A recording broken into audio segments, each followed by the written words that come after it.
முதல் வாசகம். தொடக்க நூலிலிருந்து வாசகம். அதிகாரம் 21, இறை வசனங்கள் 5 மற்றும் 8 முடிய. அவருடைய மகன் ஈசாக்கு அவருக்கு பிறந்த பொழுது அவருடைய வயதோ 100. அந்த குழந்தை வளர்ந்து பால் குடியும் மறந்தது. அப்படி பால் குடிப்பதை நிறுத்திய நாளன்று ஆபிரகாம் பெரியதொரு விருந்து அளித்தார்.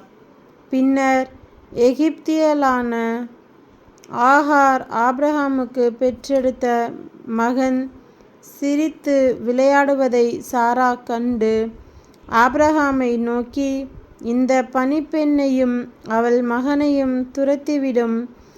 ஏனென்றால் பணிப்பெண்ணின் மகன் என் மகன் ஈசாக்குடன் பங்காளியாய் இருக்கக்கூடாது என்றார். தம் மகனுக்கு எதிரான இவ்வார்த்தை ஆபிரகாமுக்கு மிகுந்த வேதனை அளித்தது. அப்போது கடவுள் ஆபிரகாமை நோக்கி, பையனையும் பணிப்பெண்ணையும் குறித்து வேதனைப்படாதே. சாரா உனக்கு சொல்வதை எல்லாம் அப்படியே செய். ஏனெனில் ஈசாக்கின் மூலமே உன் வழிமரபு விளங்கும்.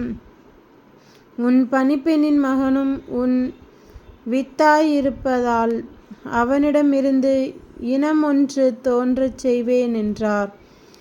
எனவே ஆபிரகாம் காலையில் எழுந்து அப்பத்தையும் தோற்பை நிறைய தண்ணீரையும் எடுத்து ஆகாரிடம் கொடுத்தார். அவற்றை அவள் தோள்மேல் வைத்து குழந்தையையும் அவளுடன் அனுப்பி வைத்தார்.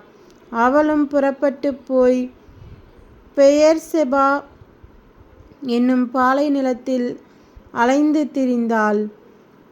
தோற்பையிலிருந்த தண்ணீர் தீர்ந்தபின் அவள் புதர் ஒன்றின் அடியில் குழந்தையை கிடத்தினாள்.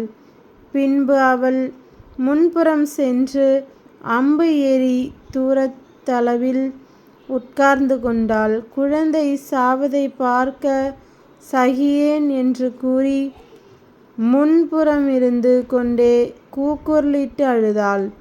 அப்போது கடவுள் பையனின் அழுகுரலை கேட்டார். ஆண்டவரின் தூதர் வானத்தினின்று ஆகாரை கூப்பிட்டு, ஆகார், உனக்கு நிகழ்ந்தது என்ன? அஞ்சாதே. ஏனெனில் கிடத்தியிருக்கிற இடத்தினின்று பையன் அழுகுரலை கடவுள் கேட்டருளினார். நீ எழுந்து பையனை தூக்கி விடு. அவனை உன் கையில் பிடித்துக்கொள். ஏனெனில் அவனிடமிருந்து பெரிய இனம் ஒன்று தோன்றச் செய்வேன் என்றார். அப்பொழுது கடவுள் அவள் கண்களை திறந்து விட அவள் நீருள்ள கிணற்றை கண்டாள்.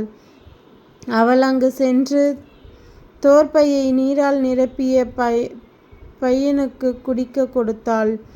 கடவுளும் பையனோடு இருந்தார். அவன் வளர்ந்து பாலை நிலத்தில் குடியிருந்தான். அம்பு எய்வதில் வல்லவனானான். இது ஆண்டவர் வழங்கும் அருள்வாக்கு. இறைவா உமக்கு நன்றி. நற்செய்தி வாசகம். புனித மத்தேயு எழுதிய நற்செய்தியிலிருந்து வாசகம். அதிகாரம் 8, இறை வசனங்கள் 28 34 முடிய. இயேசு அக்கரை சேர்ந்து கதரேனர் வாழ்ந்த பகுதிக்கு வந்தபோது பேய் பிடித்த 2 கல்லறைகளிலிருந்து வெளியேறி அவருக்கு எதிரே வந்து கொண்டிருந்தனர். அவ்வழியே யாரும் போக முடியாத அளவுக்கு அவர்கள் மிகவும் கொடியவர்களாயிருந்தார்கள். அவர்கள், இறைமகனே, உமக்கு இங்கு என்ன வேலை? குறித்த காலம் வரும் முன்னே எங்களை வதைக்கவா இங்கே வந்தீர் என்று கத்தினார்கள். அவர்களிடமிருந்து சற்று தொலையில் பன்றிகள் பெருங்கூட்டமாய் மேய்ந்து கொண்டிருந்தன. பேய்கள் அவரிடம், நீர் எங்களை ஓட்டுவதாயிருந்தால் அப்பன்றி கூட்டத்திற்குள் எங்களை அனுப்பும் என்று வேண்டின. அவர் அவற்றிடம், போங்கள் என்றார். அவை வெளியேறி பன்றிகளுக்குள் புகுந்தன. உடனே அக்கூட்டம் முழுவதும் செங்குத்து பாறைகளிலிருந்து கடலில் பாய்ந்து நீரில் விழுந்து மடிந்தது. பன்றிகளை மேய்த்து கொண்டிருந்தவர்கள் ஓடிப்போனார்கள். அவர்கள் நகருக்குள் சென்று பேய் பிடித்தவர்களை பற்றிய செய்தியையும் நடந்த அனைத்தையுமே அறிவித்தார்கள். உடனே நகரினர் அனைவரும் இயேசுவுக்கு எதிர்கொண்டு வந்து அவரை கண்டு தங்கள் பகுதியை விட்டு அகலுமாறு வேண்டிக் கொண்டனர்.